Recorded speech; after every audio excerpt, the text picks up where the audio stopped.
Welcome back to The Substitutes. My name's Omar. Today we've got Majid with me, and we're going to look at a topic today about Pep Guardiola and his time at Manchester City. Can it be classed as a failure? Pep Guardiola has won every trophy that he had the opportunity to win, especially at Barcelona. He won domestically, he succeeded at Bayern Munich. And domestically, he has built a dynasty at Manchester City. But the Champions League has eluded him at his current and his last club. So we want to take a look at whether we think that means that he has become a failure, or do we think that there's still a little bit time left? Majid, what do you think about this topic? It's very interesting because I think failure at first, when I hear failure, I'm very put off by it, and how could anyone consider Pep Guardiola to be a failure? Even with City, he's won two league titles, he's won a bunch of Carabao Cups, he's won titles and trophies.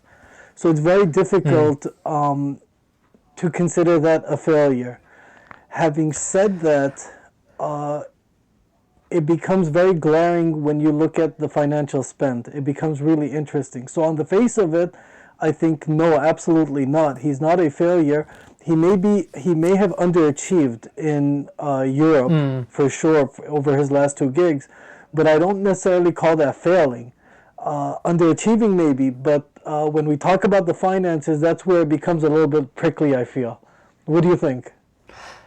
So I want to take one step back. Finances are definitely a part of this conversation. Now, when he came to Bayern Munich, and I know we're focusing on City, but when he came to Bayern Munich, he won every trophy there was. But the previous manager had won the Champions League, so there was a little bit of an expectation. And he always came off of bad results. He lost to Barcelona, he got trounced by Madrid as well. So he left Bayern Munich, and there was always this sense that, there could have been something more with that team. Absolutely. Now, when you get to Manchester City, and you mentioned the spend here, at Bayern Munich, he won 7 trophies, I believe it was, and at Manchester City, he's won 8 so far. But the spend has been, like you mentioned, it's been very glaring. I think it's 785 million in total. And only one of those years, which I believe was 2018-2019, he only bought one player, which is Riyad Mahrez. So he has bought players after players. There's a lot of talk about him spending 500 million on defenders alone. So and that's glaring because of the manner of which he hasn't won the Champions League. It's usually been horror shows at the back, like, what are you doing? That sort of thing, basic stuff. Well, so I think he's spent a whole bunch.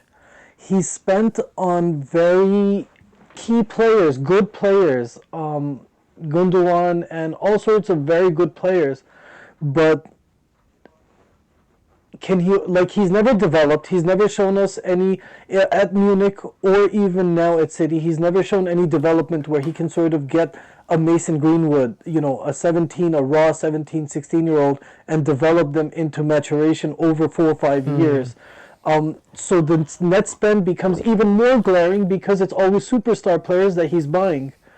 The other thing that's very glaring about this financial aspect is that only City and United have really spent that much money, 600 million, 700, like the figures are very different online, like when you do the research, but it definitely is up there at 600, 700 million pounds.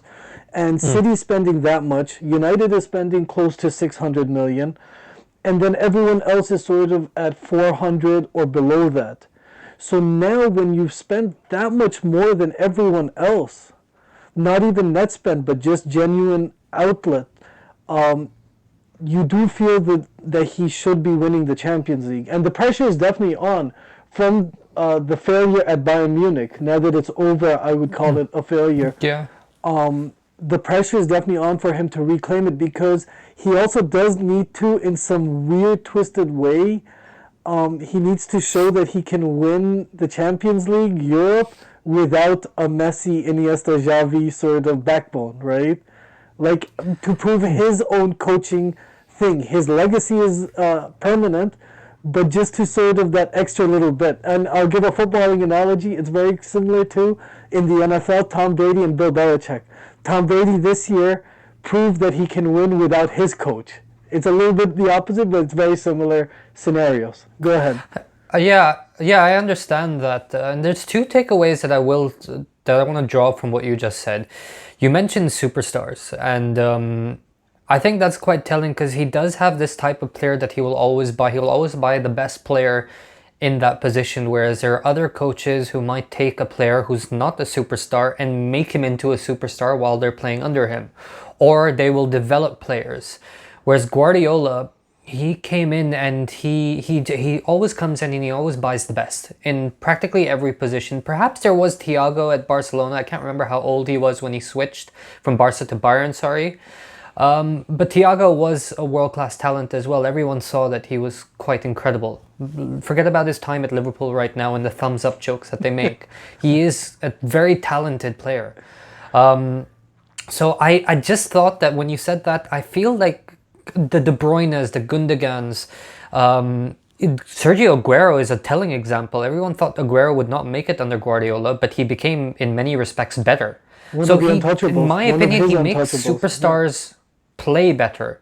Like, he causes them to think differently. I remember, and I know it's Fabian Delph, but Fabian Delph said that this guy, the way that he trains, the way that he manages, he makes you think differently. So perhaps like he's earned that. I don't know. Like I don't know. I think it's quite interesting. It's quite a debate, but I think this ties into something else. Do you think he could do it with a smaller budget or at a club that's not the top, but in the top six? That's very interesting. What do you think? So far, he's coached what, Barcelona, Bayern Munich, and now Man City. So far, and go ahead. I just want to say before you go ahead that this is a theoretical part. We know it's theoretical, but go ahead. Yeah. Well, so far it's been theoretical. He's never shown like to take anyone less than the top three, basically, within every country that you're talking about. So I don't know. I don't think there's a history of him developing players. There's not that class of '92. Even sort of the Barcelona golden years, he didn't necessarily. He wasn't the chief architect of that, right? He inherited that team, and there's no doubt what he did. Please, nobody understand. He's achieved magnificent, great things. But in terms of player development or a legacy team where you start from year -2 and then you build it to year 0 and then you go on and on until at year 5, 4, 5, 6 you've actually won something. He's never shown that, so I don't think so. Like, really bluntly, I don't think so. Okay, I want to touch upon something else that I'm drawing from from what you've said before. You don't think he's failed at Manchester City, but he's underachieved it. But he's failed at Bayern Munich because he never won the Champions League. So I want to tie this into the next thing. How do you measure success? Because he's built a domestic dynasty at Manchester City. They never retained the title prior to him. And that not a lot of clubs in Premier League history has retained the Premier League title. So he's building a domestic dynasty. He's 100 points as well, the Centurions, quite famously. Yep. And then you look at someone like, for example, I want to do flip it on its head. You do someone like Zidane, where he has won, I think, 2 league titles, but a lot of Champions Leagues as well. He might not have won 2. I can't remember. I need to check the figures. Apologies. Again, don't troll me in the comments. But yeah, he's won more Champions Leagues than leagues. Do you call him a cup specialist? The Champions League is arguably the hardest competition to win. So how would you personally measure success? Well, that's where I think there's different types of success in football, in sport, but especially in football, where you can be a domestic specialist, you can be a relegation specialist, you can be a promotion specialist, you can be very adept at one particular phase of your job, kind of thing. So now what I mean by that is you can have, Guardiola can be a domestic dynasty. He's built a domestic dynasty. He is a domestic success, period. History in the EPL, he is a domestic success. But when you talk success, are you talking about domestic and Europe and international, theoretically, if you ever coached or whatever? And that's where at City and at less so at Bayern Munich, because at Bayern Munich he still won the UEFA Super Cup and the Club World Cup, which I know are not the biggest things, but they are still European or international or foreign sort of trophies. In, Means something. it does mean something. At City so far, he's only won domestic titles and trophies. So when you look at the entirety, suddenly one half he's done 130% for domestic, but he's done sort of 50% in his European. There's a number of disappointments. The Monaco, his first season in charge, the Monaco game was a disappointment. I think all of them, going through his season by season for Champions League in particular, I think each one is a disappointment in itself. All of them were winnable. Not well, like he lost to Monaco, Liverpool, Tottenham, and Lyon so far. Monaco and Lyon definitely are egregious. But even the Liverpool, Tottenham, they went out again on goals. So like there was like away goal advantage, which is the same thing that happened with Monaco. So I don't know. I would definitely, his success is there. He's definitely a success domestically. That's sort of like there becomes an asterisk every time with City. He's not one international or European. I think that's quite a fair. I think that the way that you've described it, it's like it's a question mark. Like I'm not sure yet. Domestically, he's great, but he's had chances. You mentioned Monaco. By the way, that Monaco side, people forget that was an amazing Monaco side. It had Mbappe as well, and they won City won the first leg 5-3, but then they lost 3-1.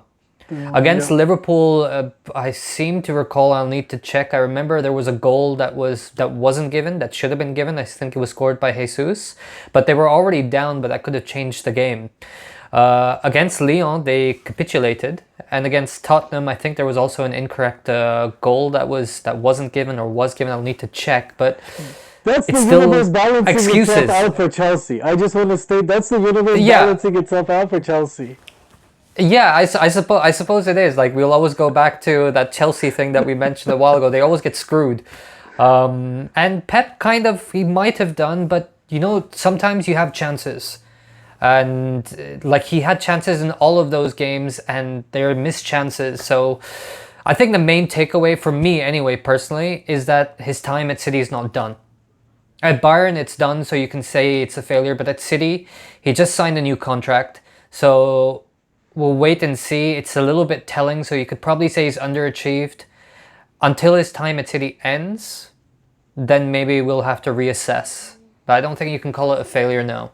I just want to leave it at this point. I actually think one of the interesting footballing questions is the pressure on Ronaldo at Juve, Pep at City, or Mbappe and all of the folks at PSG. Out of the three, it's really interesting which one has the most pressure to win the Champions League at this point. Go ahead. All right. Take us home. Well, I just wanted to round it off there. Like, I think we've said all we needed to say. Let us know in the comments what you think. Do you think Pep has been a failure at Manchester City because he hasn't won the Champions League and also because of the spend as well? Or do you think that his time, it's not yet? Basically, we still need to wait a little bit to see whether he has underachieved or failed. Let us know in the comments below. If you liked the video, please like it and please subscribe. Have a good week, guys.